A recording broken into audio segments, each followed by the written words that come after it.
કાર્યકર ઉપર ભાજપના કેટલાક કાર્યકરોએ હુમલો કર્યો છે અને એને ગંભીર ઇજાઓ કરી છે. શરીર ઉપર આપ જોઈ શકો છો અને ત્યાં પોલીસ પણ હાજર હતી, પણ અપૂરતી હતી એટલે બચાવી ના શક્યા અને આખું માહોલ એવો બનાવી દીધો ભયભીત કે કોંગ્રેસવાળા કમ્પાઉન્ડમાં ના જોઈએ, જેના કારણે આજે પોલીસ સ્ટેશન આવવાની નોબત થઈ છે. તપાસ કરીને યોગ્ય કાર્યવાહી કરવામાં આવે.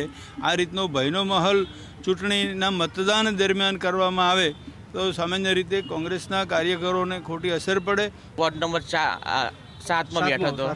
ત્યાંથી હજુ અભિયાન તમે સીસીટીવી ફૂટેજ પણ જોઈ શકો છો. ત્યાંથી આવીને અને આ ગલ્લે આવીને અને નિવરાના ઝાપે જ પહોંચ્યો છું.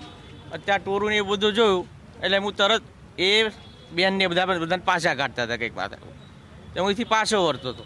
તે મારો ભાણો વિશ્વરાજના કંઈક ગમે તે કંઈક બાબત હોય એને ટોરું મારવા ફરી વળ્યું. તો મેં આડો હાથ કરીને મેં કીધું આપણા બધા ભાઈઓ થઈએ, આને અત્યારે ના મારશો.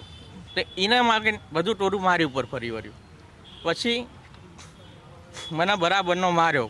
મોસ્ટ ઓફલી માથા ઉપર જ મને માર્યું છે બધાએ.